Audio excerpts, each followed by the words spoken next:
Vamos a hablar hoy de muchas cosas, pero una puntualmente, que es la que a mí personalmente me asombra, son los dolores crónicos. En ellos, en paréntesis, la fibromialgia, que ahora no es que se puso de moda, pero los médicos cuando no saben qué decirte te dicen sí, tenés fibromialgia y te dan medicamentos para curarte, ¿cierto? Más que curarte, para calmarte.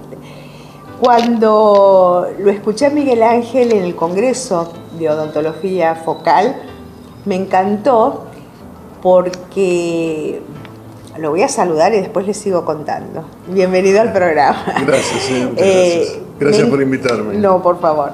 Me encantó, Miguel Ángel, porque estamos viviendo una época tan rica, tan linda en información, y nos damos cuenta que tantos profesionales desde distintos lugares traen al final lo mismo, ¿no? En este caso, que nuestra boca es nuestra radiografía del cuerpo. ¿Qué nos está pasando en la punta del pie, en la cabeza, en la columna y en todos lados? Quiero que, para que entendamos un poco cómo llegaste a estas conclusiones viviendo en Uruguayana, gracias por venir, ¿cómo fue? ¿Qué le pasó a Miguel Ángel en su formación como odontólogo que te diste cuenta que la boca no solamente nos sirve para hablar, sino que está nuestra historia clínica? ¿Qué pasó contigo? Bueno, en odontología siempre fuimos obsesionados por las lindas sonrisas y la masticación. Nos obsesionamos estudiando los músculos elevadores, cómo funcionan, la articulación, cómo se contactan los dientes y cómo se desocluyen, ¿no? Pero en ningún momento vimos que habían otros elementos adentro de la boca, como la lengua, y en ningún momento nos dimos cuenta que la mandíbula es un centro funcional muy importante, porque toda la musculatura de piso de boca, que son los músculos con los que respiramos, con los que tragamos, y la lengua, están directamente vinculadas a ella. Si la mandíbula está en posiciones excéntricas, nos va a alterar el peso de la cabeza, va a alterar la tonicidad de estos músculos, entonces nos va a alterar la respiración, nos va a alterar la fonación y, por sobre todas las cosas, el equilibrio de cabeza. Y ahí empezamos a entender que este equilibrio de un hueso central y de un músculo central podría desequilibrar o causar contracturas compensatorias en todo el cuerpo. Solamente desequilibrando la cabeza podemos provocar contracturas compensatorias en todo el cuerpo. Nosotros llamamos estos equilibrios asimétricos, porque la contractura es de un músculo y la compensación es de todo el cuerpo. Y en estos equilibrios asimétricos aparecen también los problemas articulares, dolores articulares. Nos dimos cuenta que los músculos y las articulaciones pertenecen a un sistema mecánico y que los libros de anatomía daban a cada músculo una función, pero en ningún momento nos hablan que este músculo participa y cómo participa del equilibrio. Y en verdad nos equilibramos muchas horas por día. Entonces, lo que hemos estudiado en los últimos años es este espacio funcional libre de mandíbula. Cuando te referís esta investigación, ¿con quién la hiciste y dónde? Comenzamos en Porto Alegre en un curso con un grupo de pacientes en donde investigábamos los dolores de cabeza, o sea, migrañas y zumbidos. Ajá. Empezamos a tratar un grupo de pacientes que teníamos durante todo el año en el curso y haciendo lo que llamábamos ajustes secuenciales. Después de 4 meses desaparecían los dolores de cabeza. Solo que los pacientes empezaron a relatar que también desaparecían los dolores de cuello, la sintomatología que había en los brazos, las dormencias, la falta de fuerza en brazos y manos. Empezaban a dormir mejor, y aquel cansancio, aquella fatiga crónica que describían desaparecía, y nos sorprendimos mucho cuando empezaron a hablar de caderas y de piernas. Tuvimos que ir a los libros de anatomía, empezar a estudiar, empezar a observar clínicamente y aprender. Hoy podemos descifrar a través de un examen clínico y de una anamnesis prácticamente dónde están la interferencia, corregir esta interferencia y sanarlo. Miguel Ángel, y esto tan simple que contás en tan poquito tiempo, esta investigación, ¿cuántos años te llevó? Empecé en el 2002 y es una investigación clínica, exclusivamente clínica. Soy clínico, no soy especialista, y tengo orgullo de ser clínico porque mis pacientes tienen cuello, tienen brazos, tienen manos. Antes tenían dientes, nada más. Claro. Y les pregunto cómo duermen y cómo es su calidad de vida. Y observo si están irritados. La fatiga crónica, por ejemplo, influye mucho en el temperamento de la persona. Entonces entramos en un terreno psicológico, porque la persona, por ejemplo, que descansa mal, que duerme mal, es una persona que pierde la capacidad de tolerancia. Claro. Le molesta todo. Claro.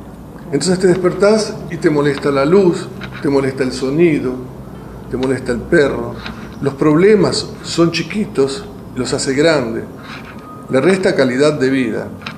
Y estos mecanismos que llevan a que la persona no duerma bien durante la noche, se los puede corregir muy fáciles sin usar placas y sin usar medicamentos.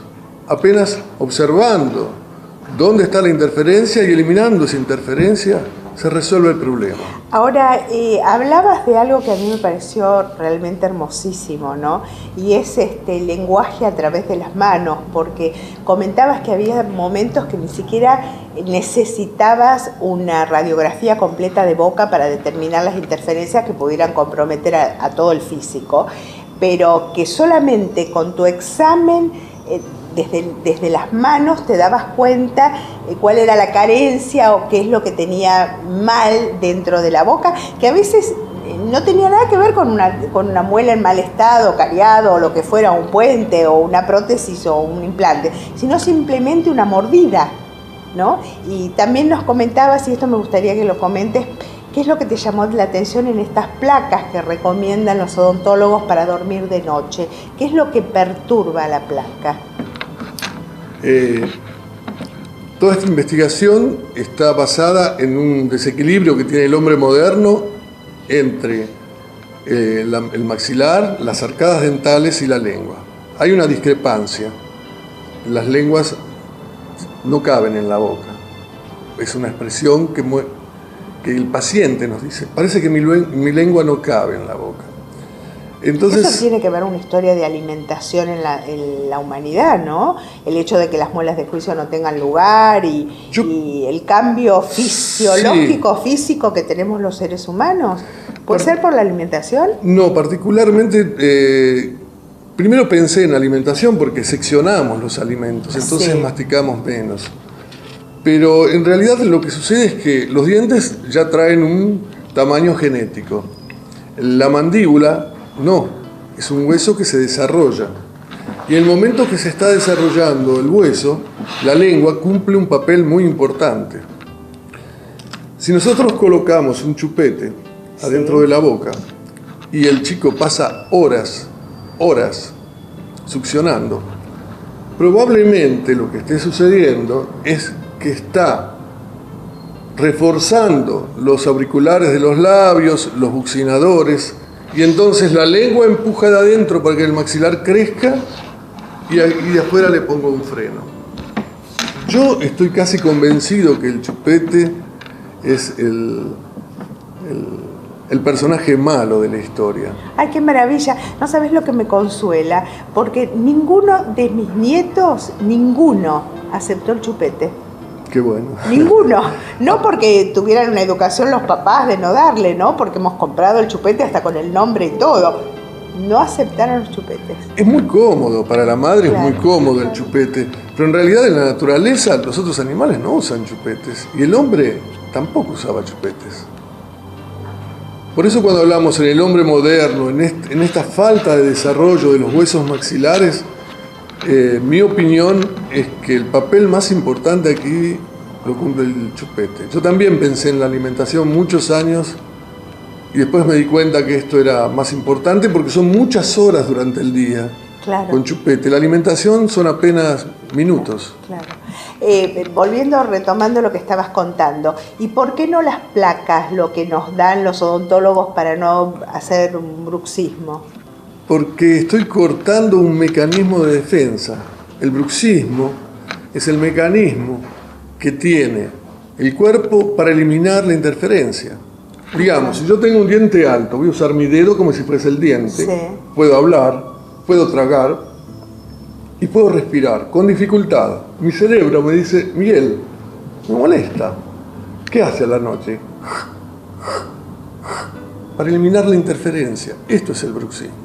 Ah, Sucede que si el diente está duro, o si es una corona de porcelana, o es un metal y no lo puedo gastar, voy a empezar a apretar muy fuerte, muy fuerte, muy fuerte, me contraigo, y si hago esto durante 2 o 3 minutos, a las 3:30, 4 de la mañana, es siempre el mismo horario, 3 o 4 minutos me voy a despertar cansado y contracturado.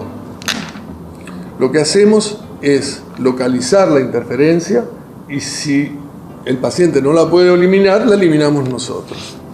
ok, y cuando eliminás hablas de sacar la pieza dentaria. No, muchas veces necesariamente. remodelamos una parte de la pieza y nada más. Acomodarla para que No tenga estás exactamente el punto donde está la interferencia. como un escultor. Sí. Localizamos. Claro, es como armonizar esa dentadura sin tener que, por ahí respetando la propia dentadura del paciente. Qué bueno esto. En los casos, por ejemplo, como tratamos dolor crónico, Sí. no le proponemos al paciente cambiar su prótesis. Muchas veces, en la mayoría de los casos, las interferencias son provocadas por trabajos odontológicos bien realizados, es decir, vistos desde el punto de vista odontológico perfectos, pero que son funcionalmente interferentes. La odontología no reconoce este aspecto de funcionalidad con el resto del cuerpo. Entonces, vemos trabajos lindísimos, lindísimos, muy bien realizados. Entonces, odontológicamente son perfectos. Desde el punto de vista odontólogo no podemos criticar, pero están provocando interferencia, fibromialgias. Contame, ¿y qué pasa cuando con los implantes? ¿Cómo funciona el implante dentro de esta política o de esta forma de trabajar de ustedes? Prácticamente todo nuestro trabajo es interferente desde el punto de vista funcional, porque la odontología no ha mirado esto y no está en los libros. Entonces el implante no deja de ser interferente. No sé si tenemos en los próximos años cómo hacer una odontología diferente, pero cuando la odontología acepte estos conceptos y empiece a mirar hacia los brazos del paciente, hacia las manos del paciente, hacia la calidad de vida del paciente, por lo menos orientarlo. En lo que hacemos con los pacientes, por ejemplo, que vienen con prótesis, no les proponemos una prótesis nueva, porque no hay técnicas. ¿Podré lograr que sea un poco menos interferente? Sí, pero yo sé que no voy a solucionar. ¿Tiene que ver el material? No. No, ok. Es el volumen de la prótesis. Le estoy sacando espacio a la lengua. Por ejemplo, una persona que pierde sus dientes se hace una prótesis total, ¿no? Esa prótesis total tiene un volumen importante y cambia el paladar hacia abajo. Claro. La lengua, que en reposo se ubica contra el paladar, ya no encuentra el paladar, choca antes con la prótesis. Quiere decir que la lengua queda más abajo. Y al quedar la lengua más abajo, empuja la mandíbula en reposo más hacia adelante. Y las contracturas de trapecios son directas. En estos casos, aconsejamos a los pacientes a dormir sin prótesis. Claro, para que la lengua tenga espacio en la noche, claro, que se relajen los músculos, claro, y esto es suficiente para que el paciente después, durante el día, pueda convivir con su prótesis. Ahora, así de simple. Este concepto, ¿no? Porque Simple. En general la gente mayor, los implantes surgieron hace poco tiempo, entonces no tienen ganas de estar haciéndose implantes cuando ya se sacaron todos sus dientes, claro, ¿no?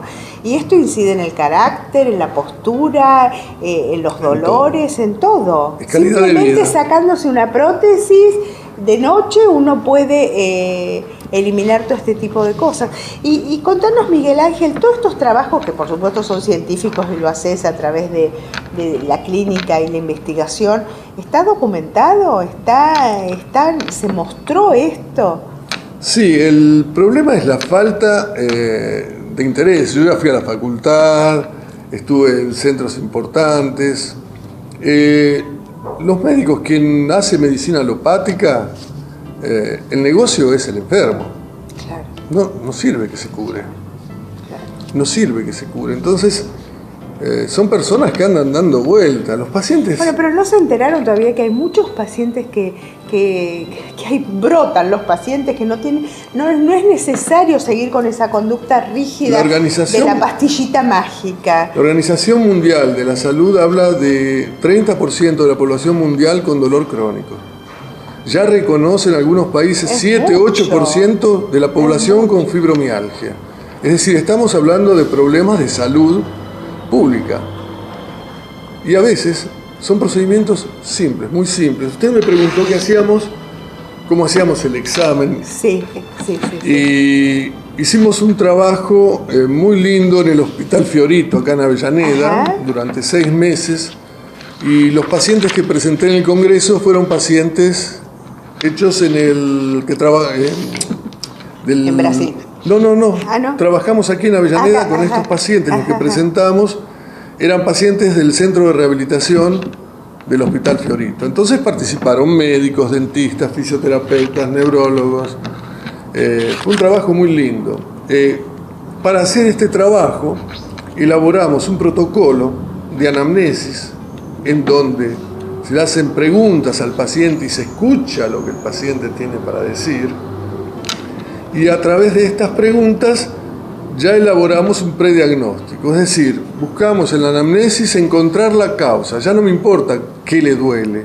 Es qué le duele, dónde le duele, a qué hora le duele. ¿Cuándo comenzó el dolor? ¿Cuándo comenzó el dolor? Porque el paciente no nació con este dolor. Claro. Entonces, si yo quiero determinar cuál fue la causa, tengo que hacer una anamnesis diferente. Y elaboramos un protocolo para hacer esta anamnesis rápido, que el médico pueda hacer la anamnesis en 15, 20 minutos. Ya no necesita el odontólogo. 15, Acá 20... es simplemente un chequeo médico. Y después un examen clínico que se hace a través de la observación y de la palpación. Usar las manos, tocarlo. Cuando tocamos, vamos a ver los músculos, si el músculo está grande, si está chico, si está trabajando bien, si está trabajando forzado. Y a través de todos estos datos, juntando estos datos, queremos llegar a ver si el paciente es portador o no de lo que llamamos síndrome músculo-articular superior, que son síntomas de cabeza, cuello y manos relacionados al espacio funcional de la mandíbula. Y a partir, en tu investigación, ¿a partir de qué edad empieza a notarse realmente algo desparejo dentro de la boca? Para que estemos los papás muy atentos a no sé, cuando hay distintas patologías en los chicos. Yo creo que no hay que obsesionarse en lo desparejo que tenga en la boca, y sí en la sintomatología. Ajá, okay. Si el chico empieza a reclamar con dolores de cabeza, hay algo que él no puede ajustar. Hay que ajustarlo. Tengo un caso muy lindo de una señora que vivía a 700 kilómetros de donde yo vivo y no podía dislocarse. y me escribió por internet desesperada, hablando del problema de su hija, con dolor de cabeza directo, los neurólogos no sabían qué tenía, querían hacer algunos test del licor y otros test que son bastante invasivos, y perdón que hable portugués, sí. En un chico, una chiquita de 9 años, y entonces le pregunté a la señora cómo era la boca de su hija por teléfono, que me mande una foto, y la chiquita tenía un diente cruzado adelante, que le llevaba la mandíbula hacia adelante. Entonces le dijimos que tenía que ir al ortodoncista, cambiar la posición del diente y que no haga nada, que se le iba a pasar. Y la curamos.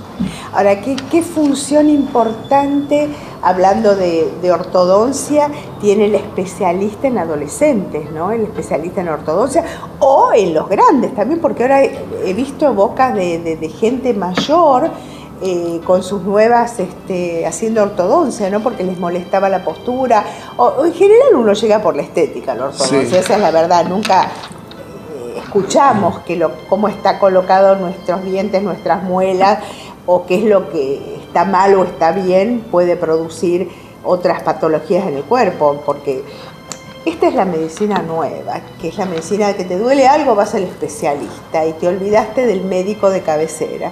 Y es un poco lo que ustedes están haciendo, claro, ¿no? Es el médico que escucha, que observa, que a nosotros con la ortodoncia no nos fue muy bien, porque quisimos expandir arcadas, dar más espacio a la lengua a través de ortodoncia y creamos más dolores en los pacientes. Nos costó entender por qué. Esto funciona así, Lucía. Durante muchos años, el paciente y su lengua y sus músculos van colocando los dientes en alguna posición, se van ajustando con la mordida, con el bruxismo, se van gastando y se van ajustando. Y nosotros venimos, los dentistas, aleatoriamente, para tener estética, tener una mejor sonrisa, nos ponemos donde se nos ocurre, porque quedan lindos, porque quedan bien. Claro. Y le estamos cambiando un espacio funcional que es mucho más importante de lo que parece. Nosotros lamentablemente registramos muchos pacientes con fibromialgia que adquirieron la fibromialgia después del tratamiento de ortodoncia. Entonces hay que hacer ortodoncia, sí, pero siempre con el cuidado, claro, para que no aparezcan contracturas, dolores. Observar al paciente. Exacto. Miguel Ángel, yo te agradezco muchísimo el hecho que viniste especialmente, ya terminó el congreso, ya aprendimos un montón desde tu exposición, pero lo más importante, ¿no?, en este momento es, un poco lo hablábamos antes de comenzar, que tenemos el derecho de elegir al profesional que nos cuide y de saber que hay otras opciones, no quedarnos con la pastillita mágica o confiar que nos entiende, investigar, preguntar, conocer. Y por supuesto te agradecemos muchísimo todo esto que venís preparándonos y mostrándonos en tantas patologías, ¿no? Y la próxima vez que vengas por Buenos Aires nos vas a seguir contando un poco de tus progresos, ¿no?, de investigación. No, ¿sí? Yo te quiero agradecer, Lucía, porque divulgás conocimiento y ayudás a divulgar procedimientos que no son tan fáciles para divulgar. La propuesta de trabajo mía es una propuesta muy simple. Los procedimientos que hacemos en el hospital son baratos, rápidos, y el paciente se cura. Claro. Entonces, esto va un poco contra la medicina. Claro. Los grandes negociados. Y propone un poco también, desde el punto de vista científico, cambios de paradigma. Y en la historia, todos los cambios de paradigma fueron resistidos por la ciencia. Es verdad. Pero hay para todo. Así que yo lo dejo y termino el programa diciéndonos a nosotros mismos, y yo soy la primera, espejito, espejito, me digo a mí, tengo el poder, y el poder de elegir. Gracias. No, gracias a usted por la invitación.